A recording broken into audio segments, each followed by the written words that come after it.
Hi, today is day 1 of week 2 in the Bible in a Year Tanakh project. My name is Shane. Let's dive in.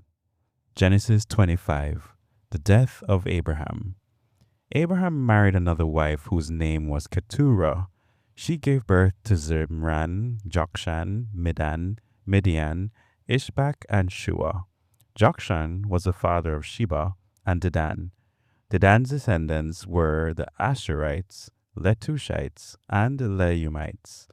Midian's sons were Ephah, Epher, Hanok, Abidah, and Eldah.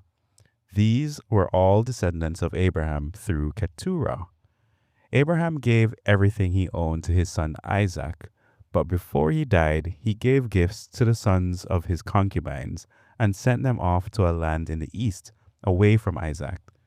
Abraham lived for 175 years, and he died at a ripe old age, having lived a long and satisfying life. He breathed his last and joined his ancestors in death.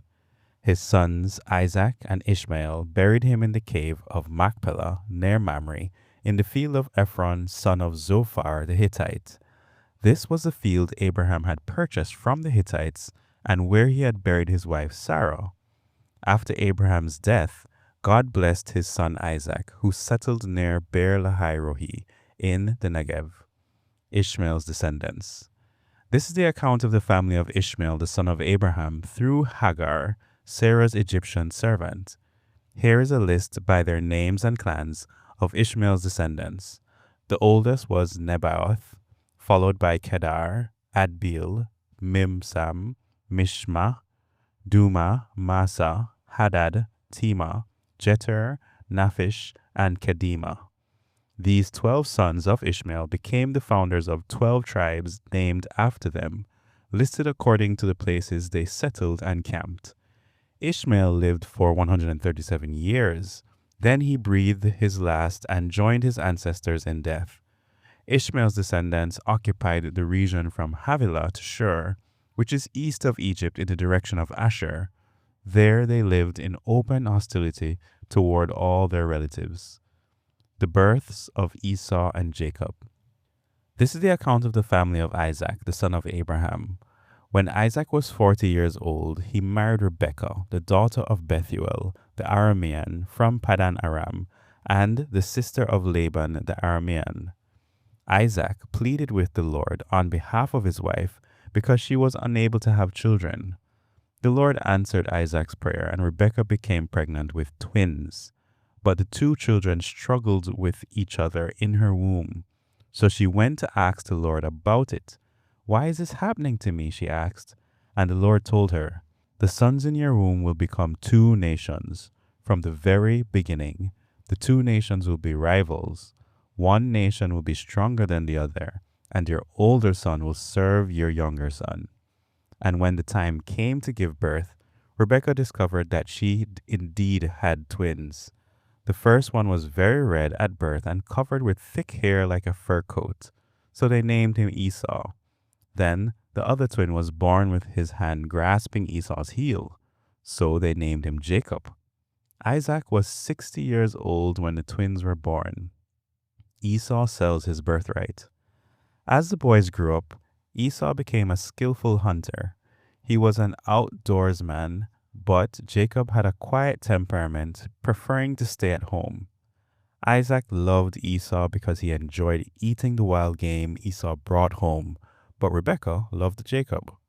One day, when Jacob was cooking some stew, Esau arrived home from the wilderness exhausted and hungry. Esau said to Jacob, "I'm starved. Give me some of that red stew." This is how Esau got his other name, Edom, which means red. "All right," Jacob replied, "but trade me your rights as a firstborn son." "Look, I'm dying of starvation," said Esau. "What good is my birthright to me now?" But Jacob said, "First, you must swear that your birthright is mine." So Esau swore an oath, thereby selling all his rights as the firstborn to his brother Jacob. Then Jacob gave Esau some bread and lentil stew. Esau ate the meal, then got up and left. He showed contempt for his rights as the firstborn. Genesis chapter 26. Isaac deceives Abimelech. A severe famine now struck the land, as had happened before in Abraham's time. So Isaac moved to Gerar, where Abimelech, king of the Philistines, lived. The Lord appeared to Isaac and said, "Do not go down to Egypt, but do as I tell you. Live here as a foreigner in this land, and I will be with you and bless you. I hereby confirm that I will give all these lands to you and your descendants, just as I solemnly promised Abraham your father. I will cause your descendants to become as numerous as the stars of the sky, and I will give them all these lands. And through your descendants, all the nations of the earth will be blessed. I will do this because Abraham listened to me and obeyed all my requirements, commands, decrees, and instructions." So Isaac stayed in Gerar.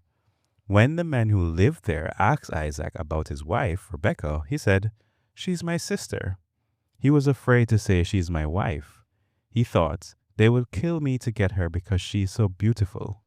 But sometime later, Abimelech, king of the Philistines, looked out his window and saw Isaac caressing Rebekah. Immediately, Abimelech called for Isaac and exclaimed, "She's obviously your wife. Why did you say she's my sister?" "Because I was afraid someone would kill me to get her from me," Isaac replied. "How could you do this to us?" Abimelech exclaimed. "One of my people might easily have taken your wife and slept with her, and you would have made us guilty of great sin." Then Abimelech issued a public proclamation: "Anyone who touches this man or his wife will be put to death." Conflict over water rights. When Isaac planted his crops that year, he harvested 100 times more grain than he planted, for the Lord blessed him. He became a very rich man, and his wealth continued to grow. He acquired so many flocks of sheep and goats, herds of cattle, and servants that the Philistines became jealous of him. So the Philistines filled up all of Isaac's wells with dirt. These were the wells that had been dug by the servants of his father Abraham. Finally, Abimelech ordered Isaac to leave the country. "Go somewhere else," he said, "for you have become too powerful for us." So Isaac moved away to Gerar Valley, where he set up there tents and settled down. He reopened the wells his father had dug, which the Philistines had filled in after Abraham's death. Isaac also restored the names Abraham had given them. Isaac's servants also dug in Gerar Valley and discovered a well of fresh water. But then the shepherds from Gerar came and claimed the spring. "This is our water," they said, and they argued over it with Isaac's herdsmen. So Isaac named the well Esek, which means argument. Isaac's men then dug another well, but again there was a dispute over it. So Isaac named it Sitnah, which means hostility. Abandoning that one, Isaac moved on and dug another well. This time there was no dispute over it. So Isaac named the place Rehoboth, which means open space, for he said, "At last, the Lord has created enough space for us to prosper in this land." From there, Isaac moved to Beersheba, where the Lord appeared to him on the night of his arrival. "I am the God of your father Abraham," he said. "Don't be afraid, for I am with you and will bless you. I will multiply your descendants, and they will become a great nation.